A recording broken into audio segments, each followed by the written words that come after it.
บัดสุสดีปนปนสสานุสทั้งออกจิติรับอ่านថ្ងៃនេះយើងមករៀនអំពីអធិកលដដែលជា definite អធិកលគឺជាអធិកលកំណត់បាទកាលពីសប្តាហ៍មុនខ្ញុំបានបង្រៀនអំពីអធិកលមិនកំណត់គេហៅថា indefinite article មាននិង and ឥឡូវថ្ងៃនេះយើងមករៀនអំពី definite article នេះគឺជា article កំណត់យើងកំណត់យ៉ាងម៉េចដើម្បីងាយយល់យើងមកមើលឧទាហរណ៍មួយសិនឧទាហរណ៍ទី1ថា I bought a book last week អញ្ចឹងអ្នកនិយាយនេះគាត់បាននិយាយប្រាប់មនុស្សទី2មនុស្សទី1បាននិយាយប្រាប់មនុស្សទី2ថាខ្ញុំបានទិញសៀវភៅមួយក្បាលកាលពីសប្តាហ៍មុនណាខ្ញុំបានទិញសៀវភៅមួយក្បាលកាលពីសប្តាហ៍មុនអញ្ចឹងឃ្លាទី1គាត់និយាយប្រាប់មនុស្សម្នាក់ទៀតអញ្ចឹងមនុស្សម្នាក់ទៀតគាត់បានយល់ន័យហើយអញ្ចឹងគាត់និយាយប្រាប់ទៀតគាត់និយាយឃ្លាទី2ទៅប្រាប់គេហ្នឹងគាត់លែងប្រើហើយគាត់ប្រើ the yes ចឹងគាត់ថា the book is about trees ហើយសៀវភៅនោះគឺបាននិយាយអំពីដើមឈើណា yes អញ្ចឹងការប្រើ the ហ្នឹងសម្រាប់ឃ្លាទី2ដែលអ្នកស្ដាប់គេបានយល់ថាយើងនិយាយអីឧទាហរណ៍ថាឃ្លាទី1យើងប្រើbook គេថាខ្ញុំបានទិញសៀវភៅមួយទិញសៀវភៅអីគេយើងអត់ដឹងទេអញ្ចឹងអ្នកនិយាយហ្នឹងគាត់មកនិយាយលើកទី2គាត់ថា the book គឺសៀវភៅដែលគាត់បានទិញមកហ្នឹងអញ្ចឹងវា definite វាបញ្ជាក់ច្បាស់ការលើកទី1ឃ្លាទី1វា indefinite វាអត់ទាន់ច្បាស់នឹងសៀវភៅអីទេដល់មកលើកទី2វាច្បាស់ថាសៀវភៅដែលគាត់បានទិញ yes អញ្ចឹងគេប្រើ the ណា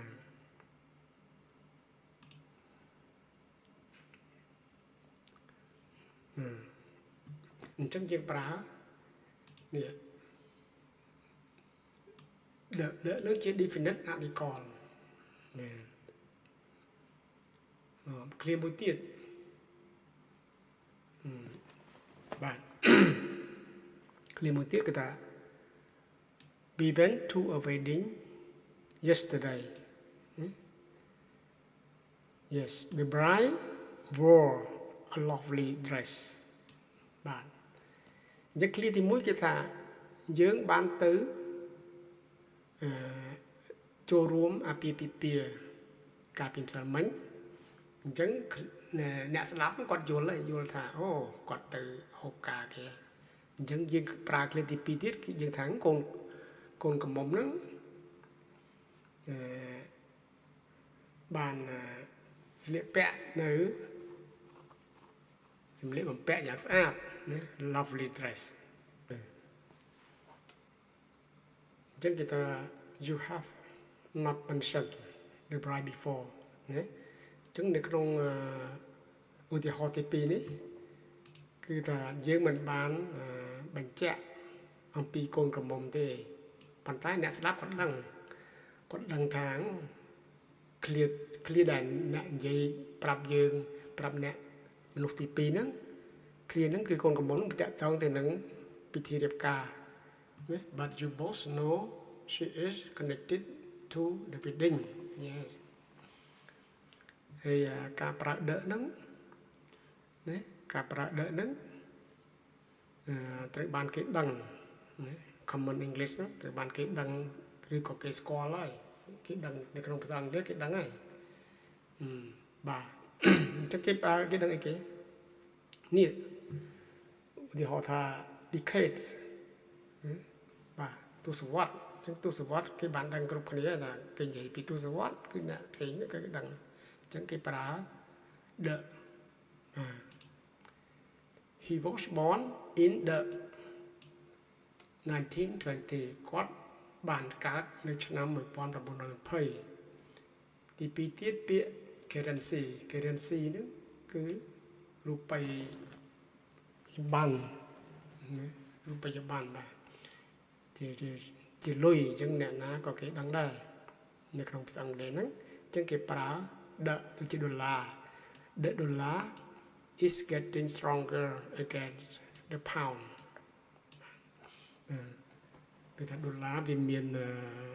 សុខភាពខ្លាំងជាងលុយផោនគឺថាមានតម្លៃជាងលុយផោន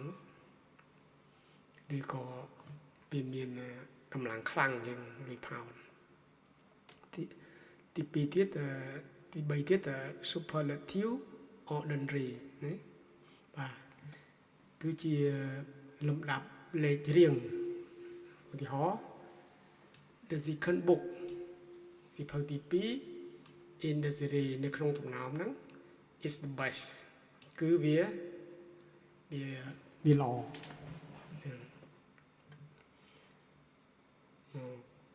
មួយទៀតគឺថាគេនិយាយអំពី ocean sea and many river គឺនិយាយពីសមុទ្រ ocean នេះមហាសមុទ្រ sea សមុទ្រហើយនឹងទន្លេជាច្រើនទៀតអញ្ចឹងកាលណាគេនិយាយពីសមុទ្រទន្លេពាក្យអស់ហ្នឹងគេប្រើ the Nile ទន្លេ Nile ណា flow into បានហូរទៅកាន់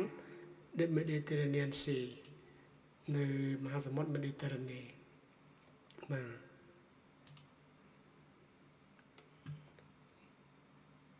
មួយទៀតនៅ plural ចំពោះពាក្យដែលជា plural ឬប្រទេស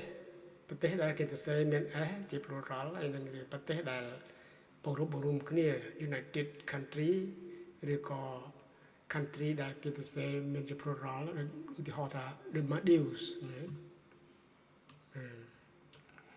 the Maldives គឺប្រទេស Maldives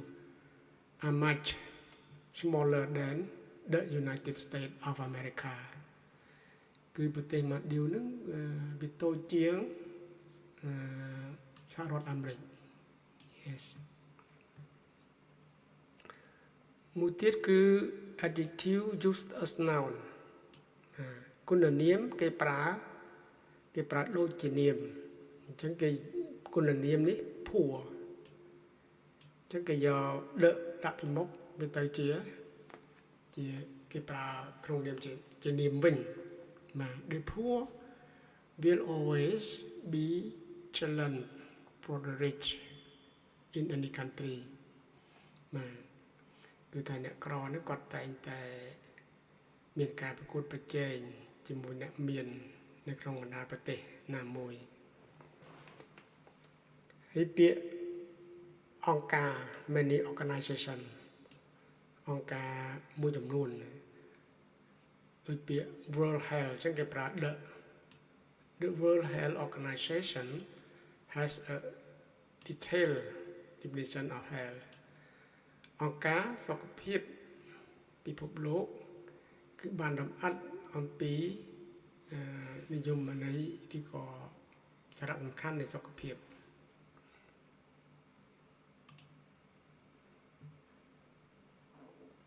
មួយទៀតគឺគេ scientific categorization scientific categorization ការបែងចែកបែបលក្ខណៈវិទ្យាសាស្ត្របាទអញ្ចឹងគេថា the zebra is